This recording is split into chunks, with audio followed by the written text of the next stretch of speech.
Hey, Dr. Tom Preston here, head coach and founder of Full Circle Coaching Consulting, helping you be or become more so that you can do more of what your authentic heart desires. In today's video, what I'm going to do is answer the question that you're probably asking, which is why you clicked on this video, is when do I know I'm ready to get another team member? What are the indicators? Well, there's actually 10 indicators that I want to walk you through. So you're going to walk through with this with me and stay right till the end because that's when we're going to have all 10 listed. Now, if you're someone that would be like some help with your team, we do have an administrative, chiropractic administrative assistant training program. There'll be a link associated with this video that you can click in order to do a complimentary 10-minute discovery call to find out more about the program, what we offer, see if it's what would help you out. Okay, so again, feel free to click that link and find out more about it. So what are the 10 indicators you know you're ready to recruit another CA? Well, the first and foremost one is you've got to have a strong, and that's a very key word here, strong desire, okay, to increase the number of people you serve. Okay? If you don't have that strong burning desire inside of you, then basically it's a moot point because all you're going to do is increase your overhead and you're not going to really increase your profitability at all or your level of service. Okay, so that's number one. You want to be sure that you've got a really strong desire to serve more people. Some people are basically very close to their capacity. And if you're at your capacity or you're quite comfy, obviously, even if some of these other indicators are there, that's the prime ingredient. That's the prime directive. You don't want to be bringing on more team members, okay? Now, but in order to really make this work, you must have a stable existing team, okay? And if you don't have a stable existing team and you're in a relative state of flux or chaos, then it's really a bad time to bring in another team member. All you're going to do is add more chaos to the mix because whenever you're bringing on new team members, there's always little bit of a kerfluffle, always a little bit of chaos. There's always a little bit of a learning curve. You got personalities that are learning to work together and mesh. So if you don't have a strong, stable team, boom, forget it. You're done in the water, even if some of these other indicators are there, okay? Now, the third thing you want to have is you want to have what we call outcomes assessments, okay? OAs. Outcomes assessments for hopefully every role on the team, but for sure, you want to have an outcomes assessment for the role that you're hiring for. Gone are the days of job responsibilities. Here are the days of outcomes assessments where you clearly define what outcomes need to be achieved in order for this team member to be great at their job. People inherently want to be great at their jobs. We as entrepreneurs are sometimes guilty of not telling them exactly how to be great at their jobs. So this is one of those things that's an absolute must. You must have the outcomes assessments. Again, if you need some help, reach out and we'll be happy to help you with that, okay? The fourth thing is this. You want to see that there is a void with the fact that there are clients, practice members, patients, whatever you call them, clients that are waiting to be served, okay? If you don't have people waiting and you could drive a tank through your business, why in God's name would you need another team member there, right? So social psychology has proven time and time again that if people are waiting more than 15 minutes, they're pissed off. They might just not be telling you. So again, 15 minutes is the cutoff. If you're consistently running in close to that or particularly over that, you need to do something about it. Bringing on another team member will help you because all you got to do is lose a couple of clients over the waiting period and you've paid the salary of a new team member, okay? So, number 5. This is if you're having systems, and God willing you have systems, but you're having what we call systems breakdowns, okay? System breakdowns. So what that means is that some of the systems just aren't, despite people's best efforts, best intentions, they're just in a state of overwhelm. Things aren't always going the way they should, and systems that are in place are starting to break down. When that starts to occur, it's probably time to bring on another team member, okay?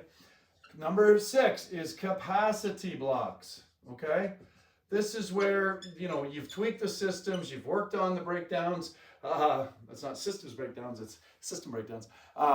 You've worked on that kind of stuff and you've maximized the efficiency of the team and yourself, and you just feel like you just can't get anything more. You're at a capacity block. 2 common ways in business to increase capacity is with human resources, of course, which is what we're talking about today, or through technology. So in this case, we're talking human resources. Capacity blocks is a key one. Now, another indicator that you are ready for, and this is all about leadership, okay? Leadership. And in particular, in the leadership frame, you want to be sure that you have got to become a delegator extraordinaire, okay? If you're someone that hangs on tight to the reins, so to speak, and you're not necessarily the greatest delegator in the world, bringing on another person is not actually going to increase efficiency and increase capacity. It's just going to cause you more stress because there's just another person that you're not delegating to, okay? So that is a key thing. Another aspect of leadership that is an indicator, and ideally all 10 of these are, positive for you in order to bring on a new team member. But even if you're, 8 or 9 out of 10, it's probably time to bring on another team member. So this leadership one is, in this case, it's all about inspiring, okay, and productive meetings. The number of people that really just have got not a clue about how to hold a proper meeting. And so then you have a team that's frustrated because they're not too sure what they're supposed to be doing. There's not clear communication. You're talking in circles. You're squirrels. You're just not doing a good job at leading the meetings. If you've mastered the art of leading meetings properly, and there's an entire module that's a full circle, just frame of reference, then that's another indicator that you're ready to go, okay? Now, the 9th one here is the finances. And in this case, financial leverage is how I'm going to describe this. And with financial leverage, what we're talking about is you know your numbers, you know your cost to deliver care, you know what your profit margin is because you're looking at your P&Ls on a regular basis, and you know what it's going to cost you to bring on a new team member specifically, and what the probability, because there's no guarantees, but the probability of driving more capacity, which is going to increase volume, which is going to increase revenue, and you know what that trade-off is. You know that if it's going to cost you $3,000 a month, there's a high probability you're going to be generating at least double, triple, or quadruple that from adding the team member. So you got to know your numbers, again, you got to make sure you got your financial leverage. And the last one, which is probably one that is why it's number 10, is because this is one that you could end up with just staff that aren't the best in the world, and so you get to this place, but this is where you're getting into overwhelmed team members, okay? And we're not talking about a new team member who's just learning the ropes, just learning their outcomes and so on. We're talking about veteran team members, been there for a long time, and they're just showing signs of stress and overwhelm, and they're reaching out to you saying, we need more help, we need more help. Right? So again, that's at the bottom of the list because I've found as I've consulted in hundreds of chiropractic offices around the world, there's a lot of people that are not at maximum efficiency, a lot of systems that are not fine-tuned. So again, this is not the first one, but it's the 10th one. So again, gang, if these are the 10 indicators that you know in your office that you're ready.